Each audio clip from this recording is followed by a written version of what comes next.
al ser humano nos encanta forzar los límites del sentido del equilibrio, y debido a eso es todo un reto para nosotros ubicarnos espacialmente en cada momento.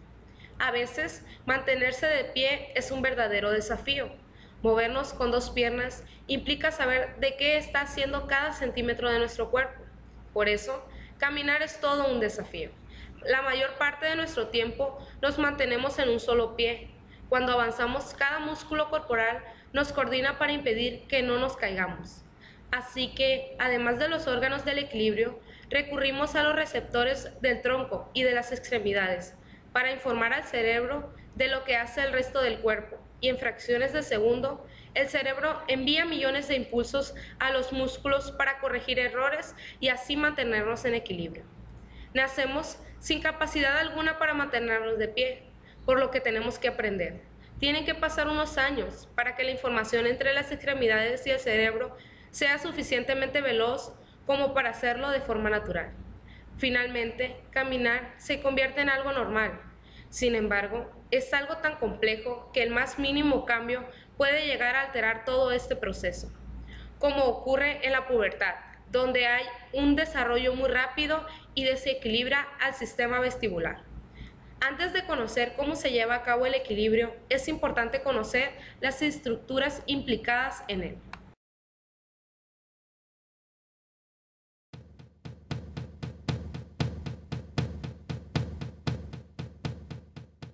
El oído es un conjunto de estructuras divididas en tres regiones: oído externo, oído medio y oído interno.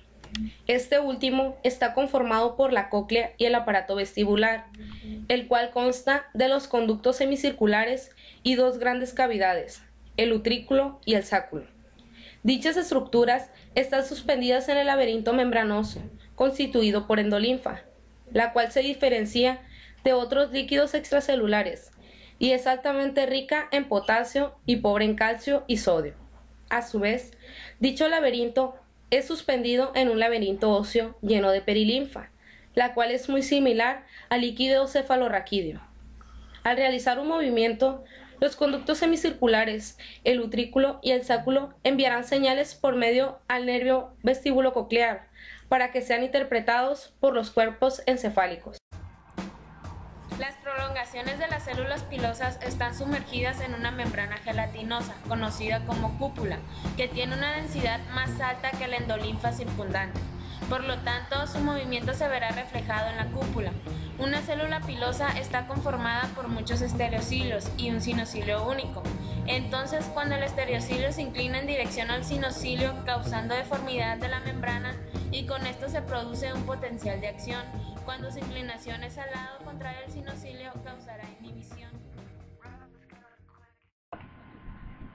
El equilibrio será estático o dinámico según los movimientos que se realicen. Con esto se determinarán las estructuras que participan, de tal manera que si el equilibrio es estático, participarán los órganos otolíticos, el utrículo para movimientos horizontales y el sáculo para movimientos verticales. Y por su parte, en el equilibrio dinámico estarán implicados los canales semicirculares, quienes en su interior contienen una extensión del laberinto membranoso conocido como conductos semicirculares, los cuales presentan en su base una tumefacción conocida como ampollas, formada por la cresta ampular, que es donde se encuentran las fibras nerviosas sensoriales. Los movimientos de la mácula serán inversos a los movimientos del cuerpo, e incluso entre sus estructuras habrá diferencia de los mismos.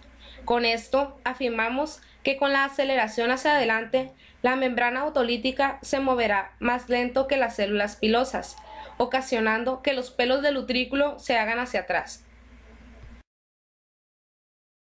De la misma manera, cuando la aceleración sea hacia abajo, la inercia hará que la membrana otolítica mueva los pelos del sáculo hacia arriba como respuesta al movimiento. Esto sucede porque el sistema vestibular produce un patrón que cambia los potenciales de acción de fibras nerviosas sensoriales que permiten mantener el equilibrio ante un movimiento inesperado. Entonces, las coordenadas básicas del equilibrio las brindan los órganos ubicados en el oído interno. Los conductos semicirculares, el utrículo y el sacro. Estos controlan cada movimiento de nuestra cabeza en relación con la gravedad. Por ejemplo, al momento de ir en un carro, al acelerar y frenar en seco, o giramos sobre un eje. Los conductos del oído interno están llenos de una gran cantidad de células pilosas movidas por la endolinfa del mismo. Los conductos semicirculares apuntan en 3 puntos y por ello percibimos el movimiento en 3 dimensiones. El oído interno es demasiado sensible al movimiento y es también un órgano muy delicado. Estos estudiantes se ofrecieron a hacer una prueba de pérdida del equilibrio. Sabemos que podemos realizar diversos movimientos, como saltar, correr y realizar algunos giros, y mantenemos aún así el equilibrio. Pero algunas pequeñas variaciones en el movimiento, eso es otra historia. ¿Qué pasa si giramos sobre nosotros mismos? El líquido de nuestros órganos del equilibrio, conocido como endolinfa, se mueve en el mismo sentido. El problema surge cuando nos detenemos. Cuando dejamos de dar vuelta, el fluido del oído aún sigue moviéndose, por lo que el cerebro interpreta que aún estamos girando, tambaleándonos y perdiendo coordinación por unos segundos. A través del oído interno y al resto del cuerpo, constantemente vamos realizando minuciosos ajustes musculares. Pero hay otro elemento fundamental en el sentido del equilibrio, que es la vista, que nos permite ubicarnos en el espacio y en el tiempo. De esta forma, podemos coordinar los movimientos de manera exitosa. Pero, ¿qué pasa si no usamos la vista? Dependemos de nuestra visión para mantener nuestro equilibrio. Pararse con una pierna es complicado, pero con los ojos abiertos pueden conseguirse durante un rato. Pero, ¿qué pasa si cerramos los párpados? Nos damos cuenta enseguida en qué medida nos mantiene la visión en pie.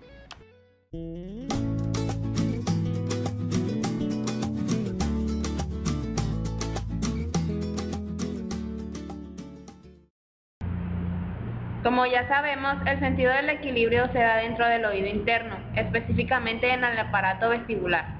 Las células pilosas responden a los movimientos del cuerpo, lo cual causa despolarización, causando un potencial de acción por difusión de potasio al interior de las células, las cuales envían señales a través del octavo par craneal o vestíbulo coclear hacia el núcleo vestibular, en la unión punto-vulvar, haciendo sinapsis y enviando ramas al cerebelo y posteriormente al centro oculomotor y médula espinal, para controlar ojos y extremidades respectivamente, permitiendo así mantener el equilibrio.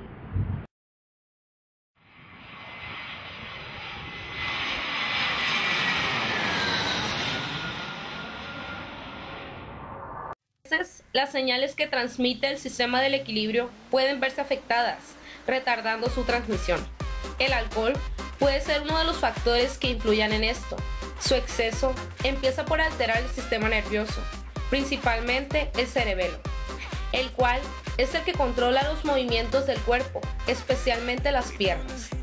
Cuando las personas consumen alcohol en exceso, este actúa disminuyendo las señales que van al cerebelo, al igual que las transmisiones hacia los órganos del oído interno, provocando una sensación muy desagradable llamada falsa horizontabilidad. Cuando te acuestas y cierras los ojos, sientes que todo gira a tu alrededor. ¿Acaso no te ha pasado?